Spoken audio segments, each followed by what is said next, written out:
We've got over 1,300 miles of motorway in Britain and nearly 40 service areas. When you're shagged out, want some manky food, or simply want a piss, services are great places to visit. Today, we're going to look at the jobs available at Motorway Services.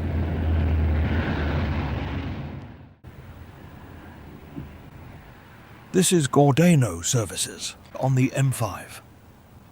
It's early in the morning and Keith is arriving for his shift.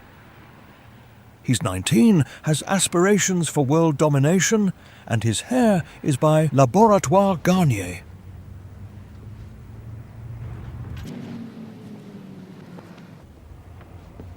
As part of a personal improvement plan, he's recently been taught how to drive this heap of shite.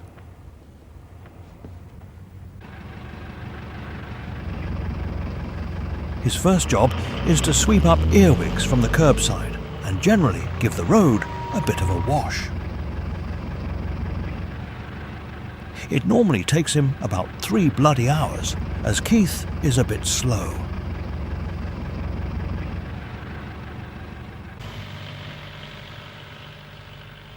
The company that Keith fannies about for also has services on other planets.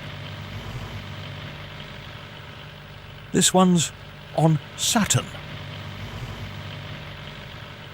Modern motorway services have lots of facilities, including pokey shops, massage parlours and bingo halls. They usually draw quite a crowd. Morning, Judy. How are you doing? Right, thank you. Judy is a shop girl. Her first job of the day is to faff about with the papers. I'm 19. I've been working here 3 years now. I haven't got any qualifications. I do the one basic shift, that's 7 till 3. The staff are great, they really are. We have some good laughs together. Next door to the shop, we find an iffy restaurant. Before breakfast is mucked up, the frying areas must be cleaned. This shitty job is done by Les. I've only been here 2 months. When I first started here, it was part-time in the summer, and now I'm staying here full-time. First of all, I empty the oil from the fryer into a bucket below. Then I switch off a valve and fill the tank up with water. The cleaning process is automatic, so Les can proper zone out. I put the flames on to heat the water up and sprinkle soda crystals over it.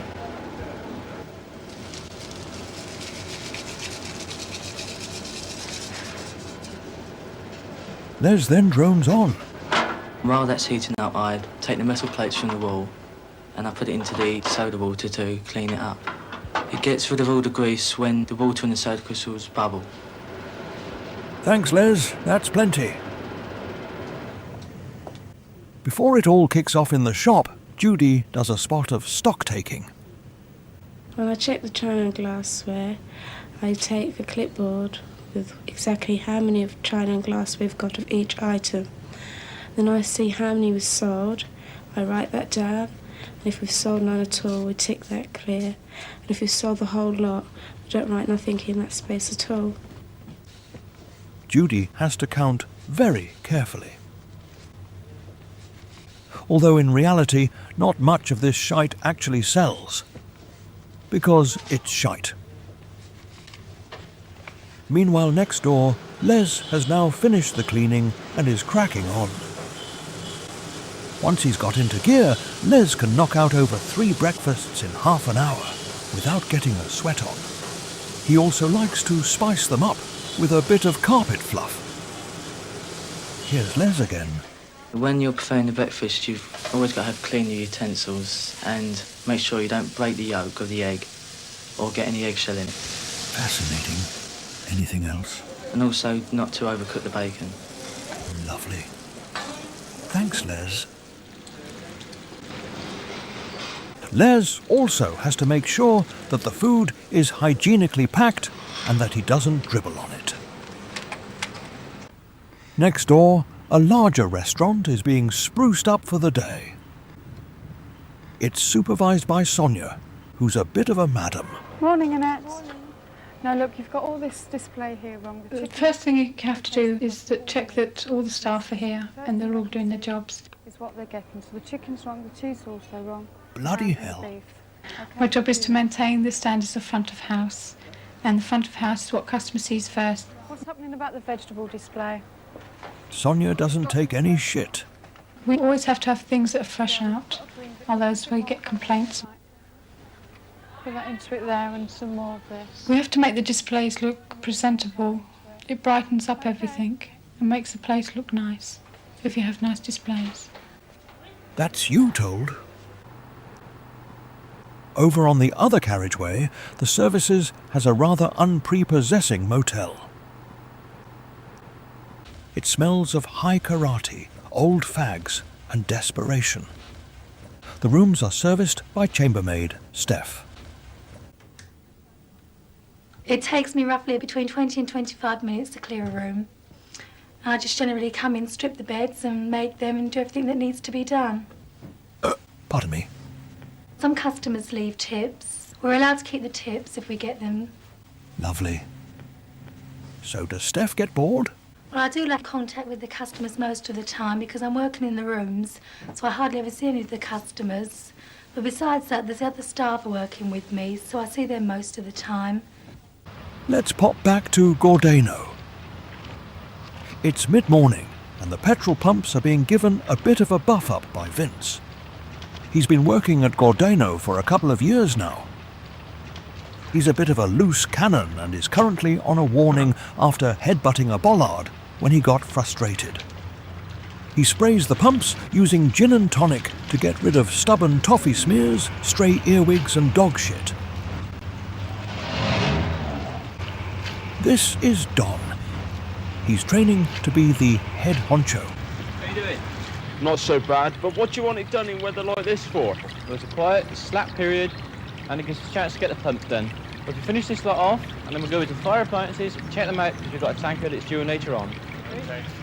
Don helps keep Vince calm, so he doesn't headbutt anything else. Back in the motel, and Steph has spent the last hour with her feet up watching CFAX. She's now back on the game, hoovering up some dead skin from the carpet. Her job looks a bit shit. Any prospects for promotion? Well, there's quite a few good chances of promotion working here. I mean, I could have the chance of promotion as working as a receptionist, otherwise becoming a training manageress. Thank goodness for that. Over on the M5, and some busybody has reported a faulty light bulb. Keith springs into action. He should turn the power off first, but he laughs in the face of danger and doesn't bother. If Don spots him, he'll get into trouble for that. He could have got a shock and soiled himself. It's mid-morning in the shop, and Judy is like a machine. How does she feel about her work? It's not mainly one job. I mean, it's not like I'm on the till all day. Lovely day today. Nice small talk. Paper. And a packet of mints, please. Oh, minty man. I know tomorrow or any other day I won't be on the till. I'll be doing something different, like stacking up the sweets, putting out the glassware and china. I like that very much. That's lovely. I've helped out in other parts of the site. Yeah? But I still prefer working in the shop. Nice one. Now, take a look at this.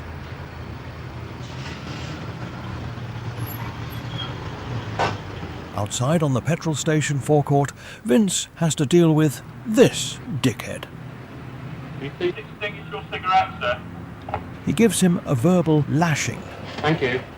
Basic safety precautions are notices all over forecourts which say switch off engine, no smoking before filling, and a lot more precautions have been taken in a service station because of the amount of petrol underground. Loads. And you've got to watch people emptying ashtrays into bins, make sure the bins don't catch light, you know. Fag ash. We have up to about 175,000 gallons of petrol Wowzers. and diesel under the ground at one time when the tanks are full.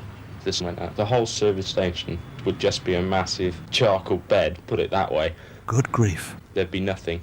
Apocalypse at Gordano. Nightmare.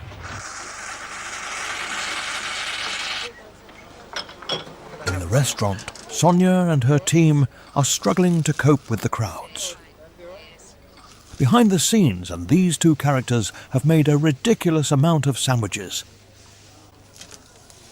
Just don't tell Sonia, she'll hit the roof. Speak of the devil. Here's Sonia on manoeuvres. This is her lunchtime prowl about. As we've seen, Sonia is a smooth operator. But how did she get into the restaurant game? I started as a catering assistant doing different sorts of jobs. Then I went behind the counter as counter supervisor, and then I was trainee customer services supervisor. I see. 30 pence, please. Thank you. I've been there 2.5 years now. I think I got the job because of my attitude was right towards it. And your charm and charisma, surely. Thank you. Thanks very much. My ambition is to be general manager of my own unit.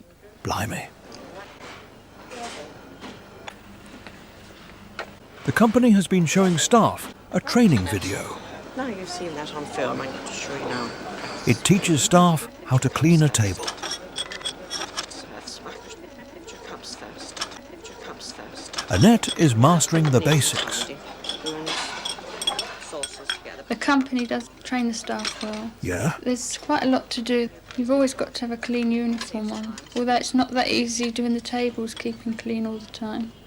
I can imagine. Cleaning tables and not getting covered in crap isn't easy. We just have 2 uniforms and you have to take them home and clean them yourself. Using soap. And you're expected to wear a clean one every day. This is vital, as it's against company policy to stink. Annette also isn't allowed to swear at the customers. That's something they're very strict on. So can she get promotion after mastering wiping stuff? The prospects of promotion are very good if you show that you can do every job well. Over 48 million people use Gordano every year, so there's bound to be damage. Some of the musical foot pedals in the toilets are knackered. When you press them down, they're supposed to play the national anthem as you wash your hands. Keith is on the case and gets out his screwdriver. He'll have these bad boys fixed in a jiffy.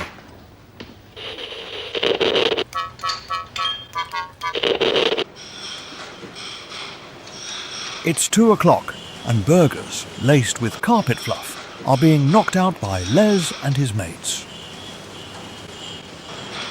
They're ideal for customers who aren't too fussy about what they eat. So how was Les offered the job? When I applied for the job, I was given 3 tests. 3? 3. An aptitude test, colour blindness test and a quickness test. Blimey, very thorough. You need the maths tests if you ever use a till. To weed out the duggies. You need the colour blindness test so you can make sure you have the right colour wrappings for the items you use. Yeah? And you have the different colours so they go down the different chutes and also so you don't get them mixed up. So to do this job, you can't just be any old half-wit. Back in the kiosk, and Vince is totting up the spondoolies. One of the parts that I have to do is cash money from the till. Nice. It's counted. It can be anything up from 100 to 400 pounds. That's serious moolah. It's checked by myself. Yeah? Although Don seems to take over when Vince panics. Let's let Don waffle on for a bit. At the end of the shift, it's all totaled up. During the peak periods, it could mean anything from maybe £5,000. Really? The whole kiosk is my responsibility. And that means that Don isn't allowed to arse anything up, unless he can pin it on Vince. Meanwhile, over on Saturn, staff are arriving back at work, after doing some star jumps in a lay-by. You have to be fit to work at any motorway services. This is Dawn. She's a receptionist. She does 200 star jumps every day to maintain the service's fitness criteria. Let's hear from her. Now she's got her breath back. I clock in and I go behind reception and I check that the float is its rightful amount. Yeah? And that everything tallies and balances. And Thanks, Dawn. That's enough. Dawn likes to use her special calculator.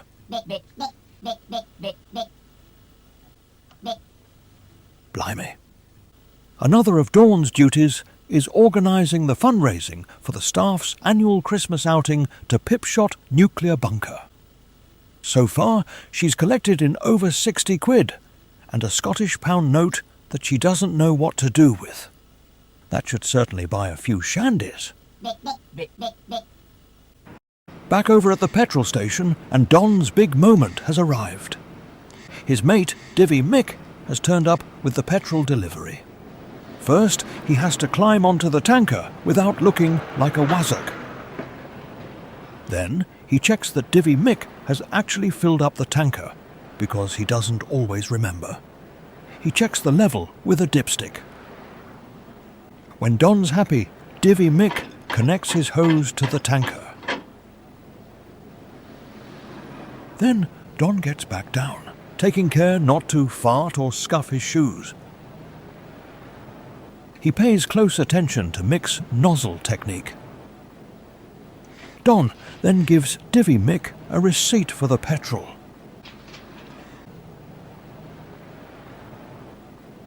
That's very neat writing, Don.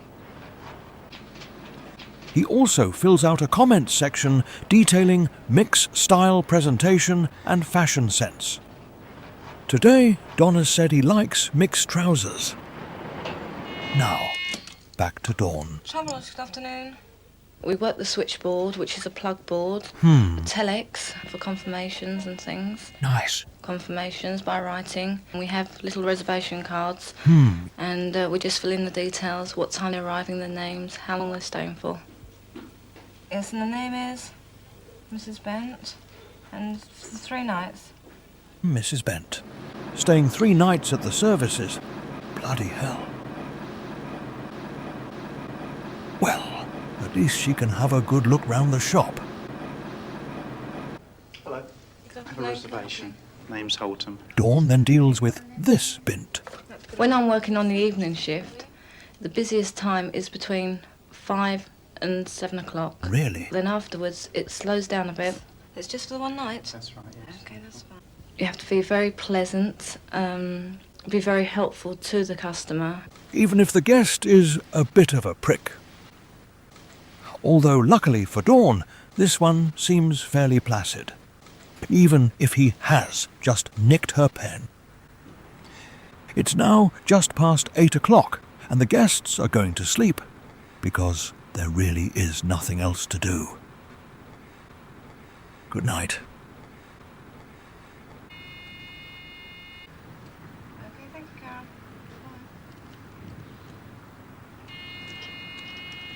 Hello, reception. Not that I know, none this morning. Okay, thank you. Bye. Traveller 317 is ringing for you.